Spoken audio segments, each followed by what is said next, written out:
Matt, Doc came in and said, as well as Bird and Smith and Hummel were shooting, and Lou Jack was running the offense and the spacing. He said they'd have beaten us in any kind of horse contest tonight. They wanted to play. Pretty good line, but from your vantage point, you ran it pretty well tonight, didn't you? Well, I thought offensively, we did a good job of kind of making the extra pass and knowing where the shooters were on the court. And obviously, it helps when the ball goes in. But I thought our guys did a good job of really taking some rhythm shots and taking shots within the offense. At times we get hurried after we've made a couple and get excited, and there's other guys out there that can shoot too. So I thought our guys were very unselfish and very patient and did a good job offensively.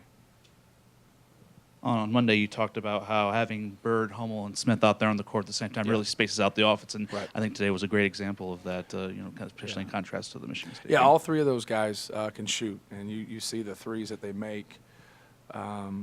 It helps out, Lewis Jackson. I think it helps out Tyrone. It opens up some things. It helps out Anthony, even though Anthony didn't knock any shots down. He still was able to get into the paint a couple times and take shots that he can make.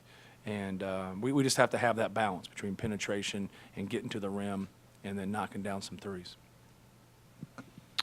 Matt, just, this was obviously probably in the context of your NCAA tournament hopes. You had to win. Did you see that kind of urgency from your guys? Well, I thought we did have a sense of urgency. It's something I wrote on the board before the game, but I write it a lot. That's part of the game of basketball. You have to have a sense of urgency. That every practice, every shot, every game is important. But when you get down to the end of the season, it really holds true. And when you lose games at home, now that you get, when you get these opportunities at the end of the year to play more home games, you have to win them. And for our guys, I thought they came out and they were patiently aggressive. And I think that just gives you good balance when you're that way on offense. As a follow-up to that, how do you keep your guys from being tight, as you're coming down the stretch with these must-win games and keep playing loose as they did tonight? Well, I think you focus on, your job, and we're always telling them, do your job. Do what you're supposed to do. And if you're locked in and concentrate on what you're supposed to do on the defensive end and then execute offensively, that's what you're thinking about while you're playing. You think about a lot of things, before the game, but you really try to get them in those 2 or 3 days of practice before to lock into their responsibilities. And then I think when they're doing that, they just kind of give themselves the team and they're able to make shots. Only brought in 2 guys off the bench for more than the last however many seconds it was. Do you kind of see this the rest of the way being a 7-man rotation? No, I think it depends on who we play. If you're going to have more size, we'll play more size. But, you guys have talked about it with an offensive lineup. The biggest thing people are concerned about is when we go with Hummel and DJ Bird and Ryan Smith, we got to make other people think about us a little bit instead of us always thinking about them. And it was great to see that we did that a lot, and we out-rebounded them by 8. Can we do that against other teams with more size? That's a good question. But if we can put an offensive team out there to offset maybe some of that disadvantage we have on the glass, I think we make them to start to think and make them adjust a little bit instead of us always adjusting. Coach, aside from the fact that Robbie's obviously making more shots than he was earlier in the season, what's different about his game these last 4 games versus maybe earlier in the season when he was trying to feel his way along? I think that's obviously the main thing, making those shots. I think he's been quicker to the basketball. I think he's moved a little bit better in motion, and then that allows him to shoot more shots in rhythm. He's just letting things come to him. But, anytime you make shots, you're going to feel better about yourself.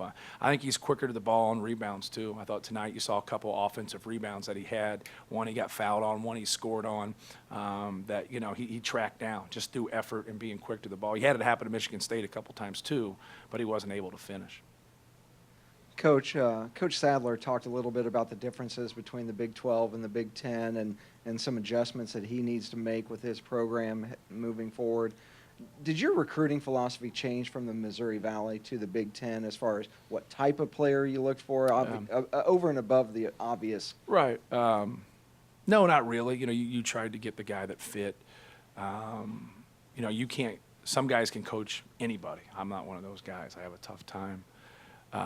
Coaching guys that don't care, they don't love the game, they're not consumed with the game of basketball, and I think you can't get caught up sometimes in size, even though you need ultimate size. You got to make sure you have 2 or 3 centers. In the Missouri Valley, if you have a good one, you really have an advantage. Wichita State has a really good team, but they have a really good center for their level. And but very few teams in the Valley did. And when you do, especially defensively, it allows you to get on that neutral court and play those high majors. But in terms of recruiting, you just got to get a little faster, a little better.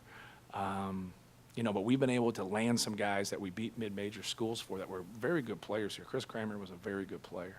Some of the guys that have been in our program that have been all conference, we beat some high majors, but not a lot of high majors.